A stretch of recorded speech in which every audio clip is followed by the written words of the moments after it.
আমরা যখন একজন সাধারণ নাগরিক হিসেবে ওই ঢাকা মেডিকেলে চিকিৎসা নিতে যাই, যখন আমার সামনে আমি 20 জনের লাইন দেখি, দরজায় দাঁড়িয়ে থাকা লোকটার পকেটে 200 টাকা ঢুকিয়ে দিয়ে আমিও সামনের দিকে চলে যেতে চাই, কারণ আমার কাজ আছে বা আমার ব্যস্ততা, যেন আমার সময়টা আমার ছাড় কারণে। তো আমরা আসলে এই মুহূর্তে, আমি অন্তত এই 1 বছরে এই বাংলাদেশকে যেভাবে দেখেছি, আমি স্পষ্ট করে এটা বলতে পারি, আমরা আমাদের জায়গা থেকে যতই সাধু সাধার চেষ্টা করি না কেন, কেউই নিজের দায়িত্বটা ঠিক মতো পালন করি না। এই জন্যই বাংলাদেশের এই মুহূর্তে এই অবস্থা। আমি আমার দায় স্বীকার করে নিচ্ছি, অভ্যুত্থান পরবর্তী সময়ে আমার যতটুকু আমার জায়গা থেকে করার কথা ছিল আমি ততটুকু করতে পারিনি। কিন্তু এটাই সত্য, আমার করার জন্য অন্যান্য সিস্টেমের যে সাপোর্টগুলো থাকা দরকার, এদেশের রাজনৈতিক দল, ওই দলের ব্যক্তিবর্গ, তাদের যতটুকু সদিচ্ছা থাকা দরকার, আমলাতন্ত্রে যারা চাকরি করে তাদের যতটুকু সদিচ্ছা থাকা দরকার, আমার উপদেষ্টা মন্ডলীতে যারা আছেন তাদের যতটুকু অভিজ্ঞতা থাকা দরকার, কিংবা এই প্রত্যেকটা জায়গায় ইভেন সাধারণ জনগণের যতটুকু সহযোগিতা করা দরকার, কেউই তারটা করে নাই। এই 1 বছরে বাংলাদেশকে ভিন্নভাবে দেখেছি। আগে সাধারণ জনগণ হিসেবে দেখা হয়েছে, যেভাবে আমরা অধিকাংশই দেখি, এবার একটু আলাদাভাবে দেখার সুযোগ হয়েছে। আমার কাছে মনে হয়েছে অল্প কিছু মানুষ যারা এই করাপ্টেড সিস্টেমের সুবিধাভোগী, তারা সেভাবেই আমাদেরকে বাংলাদেশ দেখায় যেভাবে তারা দেখাতে চায়। এবং এই মুহূর্তে বা বিগত বছরের পর বছর ধরে 24-25 সালে এসে দাঁড়িয়ে বাংলাদেশের অবস্থা অনেকটা এরকম যে সর্বাঙ্গে ব্যথা ওষুধ দেব কোথা। আসলে আমরা এখন এমন কিছু বিষয়ের মধ্য দিয়ে যাচ্ছি যেটা অনাকাঙ্ক্ষিত এবং অপ্রত্যাশিত। সেটা হতে পারে যে এই জুলাইয়ে কার কতটুকু ভূমিকা, এগুলো নিয়ে যেমন আমাদের কথা বলার কথা না, ঠিক তেমনি এখন আমরা কিছু অনাকাঙ্ক্ষিত বিষয়ে আমরা আমাদের মধ্যে বিভাজন তৈরি করছি, যেটাও প্রত্যাশিত না।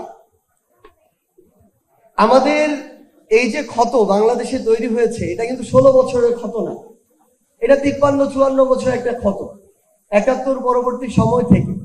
এই ক্ষত কখনো 1 বছরে পূরণ হবে না। আপনি বা আমি যাকে দায় দিয়ে দেই, এখানে আমাদের কয়েকটি হসপিটালে সম্মানিত পরিচালক যারা আছেন তারা রয়েছেন। আমি ধরে নিচ্ছি ঢাকা মেডিকেলের সম্মানিত পরিচালক যিনি আছেন তিনি আছেন।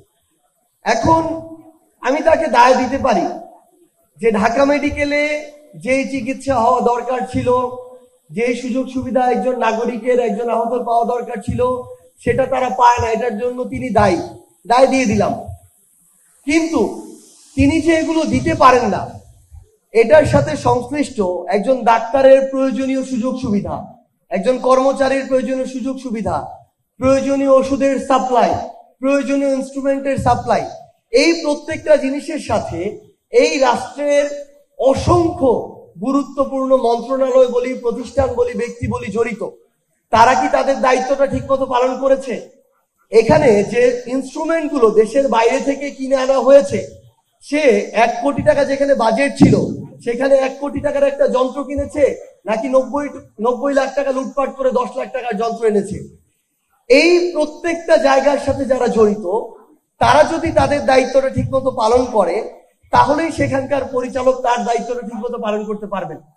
কিন্তু আমরা সরাসরি আমাদের চোখে যাকে দেখি তাকে দায় দিয়ে একটা দায় সারা দায়িত্ব পালন করি।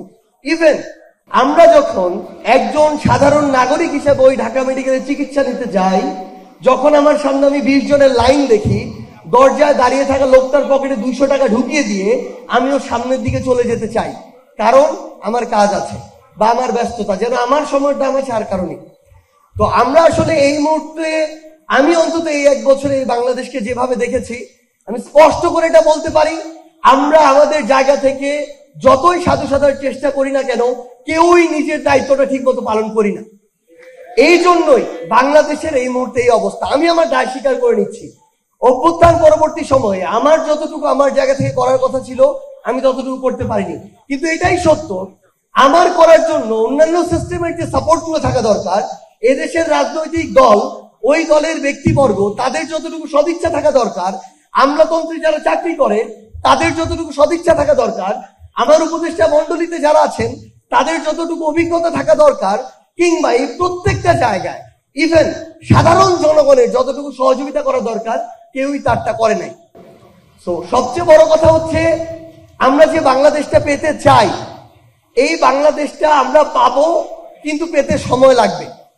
এবং সবচেয়ে গুরুত্বপূর্ণ কথা হচ্ছে, 24 পূর্ববর্তী সময়ে হাসিনা এই বাংলাদেশকে যেই পর্যায়ে নিয়ে গিয়েছিল, যেই স্বৈরাচারী সিস্টেম তৈরি করেছিল, আমার ওই জুলাই যোদ্ধা ভাইয়ের সাথে গলা মিলিয়ে আমি বলতে চাই, বাংলাদেশে যে কেউ যে কোনো ফরম্যাটে যে কোনো ব্যক্তিকে সামনে রেখে এটা আর কোনোদিন করতে পারবে না। এই সুযোগটা এই বাংলাদেশে হবে না। এই বাংলাদেশের যেই ইয়াং জেনারেশনটা এই টোটালি রাজনৈতিক সচেতনতা থেকে, দেশের চিন্তা থেকে একপাশে সরে গিয়ে শুধুমাত্র ব্যক্তিকেন্দ্রিক কিংবা অন্যান্য বিভিন্ন চিন্তা কেন্দ্রিক বিষয়ে নিমগ্ন ছিল, যে ইয়াং জেনারেশনটা কখনো ভাষায় রাজনৈতিক আলোচনায় থাকতো না, যে ইয়াং জেনারেশনটাকে ভোটের সিদ্ধান্ত আলাদা করে দিতে দেয়া হতো না, সেই ইয়াং জেনারেশনটা এখন বাড়িতে যে কোনো সিদ্ধান্ত নেওয়ায় গুরুত্বপূর্ণ ভূমিকা পালন করে। আমি আমার এই সামান্যতম 1 বছর অভিজ্ঞতা থেকে বলতে পারি, আগামীর বাংলাদেশের নীতি নির্ধারণ কি হবে, রাজনৈতিক দলগুলোর পলিসি কি হবে, কোন নেতা কিভাবে চলবে, এই প্রত্যেকটি বিষয় আগামীর বাংলাদেশের তরুণ প্রজন্মের মতামতের উপরে ভিত্তি করে নির্ধারিত হবে। আমি আপনাদেরকে একটা অনুরোধ করি, আমার এখানে সম্মানিত বিভিন্ন গুরুত্বপূর্ণ জায়গায় বিভিন্ন ব্যক্তি আছেন, আমার শহীদ পরিবার, আহত যোদ্ধা, আমার সহযোদ্ধারা, এখানে মন্ত্রণালয়ের সম্মানিত সচিব, হাসপাতালের পরিচালক, উপদেষ্টা মন্ডলীর সদস্য, রাজনৈতিক নেতৃবৃন্দ সবাই আছেন। আমি আপনাদেরকে একটা অনুরোধ করি, আমাদের যারা আহত যোদ্ধা এবং শহীদ পরিবার, তাদের অবস্থা এখন ভালো নেই। আহত যোদ্ধাদের প্রয়োজনীয় চিকিৎসা এখন পর্যন্ত তারা পাচ্ছে না।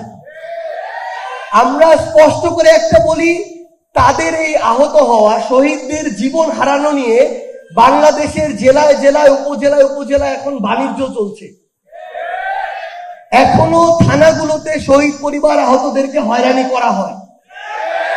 এখনো যদি দেখেন রাজনৈতিক দলগুলো, স্পষ্ট করে বলি, রাজনৈতিক দল এবং তাদের বিভিন্ন নেতাকর্মী টাকার বিনিময়ে শহীদ পরিবার এবং আহতদেরকে হয়রানি করে, আওয়ামী লীগ, ছাত্রলীগ, যুবলীগকে সেফ হাউস দেয়। এই বাংলাদেশে এখনো এটা হচ্ছে।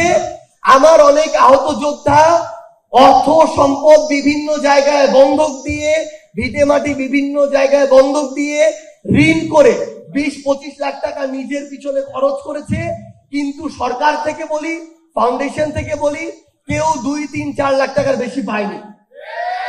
এই মানুষগুলোর এখন আমরা অনুরোধ করব, আমি আমার একজন সহযোদ্ধা হিসেবে অনুরোধ করছি, তাদের এই যে খরচটুকু হয়েছে, আপনারা তাদেরকে আর্থিক সচ্ছলতা নিশ্চিত করতে পারেন কি না পারেন আমি জানি না, কিন্তু এই যে খরচটুকু হয়েছিল এবং এখন যে অন্তত যতদিন তিনি সুস্থ না হচ্ছেন, এই চলার যে আর্থিক যে সাপোর্টটুকু প্রয়োজন, এটা দয়া করে তাদের আপনারা ব্যবস্থা করবেন।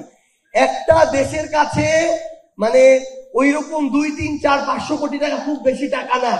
এই 1 বছরেও বিভিন্ন ব্যবসায়ী নামক বাটপার, রাজনীতিবিদ নামক চোর, এমন অনেকে নামে বেনামে হাজার কোটি টাকা লুটপাট করেছে। আমরা স্পষ্ট করে বলি, আপনাদের মাধ্যমে বলছি, আপনারা দায়িত্বে থাকুক আর না থাকুক, এই 1 বছরে যাদেরকে মনে করবেন তাদের বিরুদ্ধে গোয়েন্দা সংস্থা দিয়ে হোক, এজেন্সি দিয়ে হোক, আপনারা তদন্ত করান।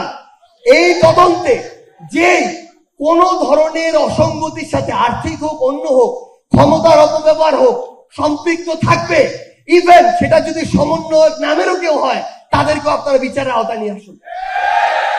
কিন্তু আমি স্পষ্টভাবে অনুরোধ করি, আমার শহীদ পরিবার যে তার একমাত্র উপার্জনক্ষম পরিবারের মানুষটিকে হারিয়েছে, তাকে যেন পরের দিন কি খাবে এই চিন্তাটা না করতে হয়, 100 টাকা কোথায় পাবে এই চিন্তাটা না করতে হয়। আমার এখানে একজন বোন বসে আছেন, যাকে একজন আহত যোদ্ধা 3 দিন টানা ফোন দিয়েছে শুধু 2-3 হাজার টাকা দেওয়ার জন্য, যেই টাকা দিয়েছে ওষুধ কিনবে। এমন বাস্তবতাও এখন হচ্ছে। অল্প কিছু মানুষের দায়িত্ব নেওয়া হয়, কিন্তু অধিকাংশ মানুষ এখনো অনিরাপত্তার মধ্য দিয়ে আছে। আমি আমার সম্মানিত উপদেষ্টা মহোদয় যারা আছেন এবং তাদের মাধ্যমে উপদেষ্টা মন্ডলীতে যারা আছেন আপনাদেরকে অনুরোধ করব, আপনারা একজন সবার দায়িত্ব নেওয়ার প্রয়োজন নেই।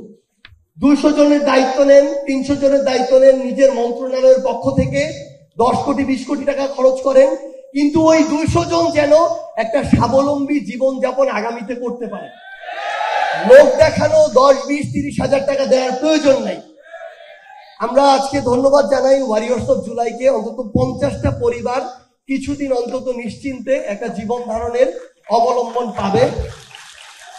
ভাই, আমরা আপনাদেরকে কমিটমেন্ট, আমাদের সামর্থ্যের অনেক অভাব, আমাদের এই জায়গায় দাঁড়িয়ে আপনারা বুঝতে পারবেন না বিষয়টা। আপনারা অনেকে মনে করেন যে হাসনাত, নাহিদ, সার্জিসেরা বললে হয়তো অনেক কিছু হয়ে যাবে, মুখে মুখে অনেক কিছু হয়ে যায়, যেভাবে মুখে মুখে অনেক আশ্বাস আপনারাও পেয়ে যান, কিন্তু আমরা যখন ওই সিস্টেমগুলোর কাছে যাই, সিস্টেমগুলো আমাদের সামনে মূলা ধরিয়ে দেয়, সিস্টেমগুলো কলা গাছ দেখায়। এই জন্য একজন আহত অনেক সময় দেখেছি দেশের বাইরে যেতে কয়েক মাস চলে গিয়েছে, সিস্টেমের বেড়াজালে পড়ে যায়। কিন্তু ভাই, আমাদের এই লড়াইটা যেন জারি থাকে। আমরা যে কাঙ্ক্ষিত পরিবর্তনটা 1 বছরে প্রত্যাশা করেছিলাম সেটা 1 বছরে হবে না, কিন্তু সেটা 5 বছরে সম্ভব, 10 বছরে সম্ভব। আমরা অনুরোধ করব, আমরা যেন অধৈর্য না হয়ে যাই, দাঁতে দাঁত কামড়ে ধরে যেন অন্তত বাংলাদেশের জন্য জীবনের শেষ মুহূর্ত পর্যন্ত আমাদের লড়াইটা করি। সবাইকে অসংখ্য ধন্যবাদ। ইনকিলাব জিন্দাবাদ।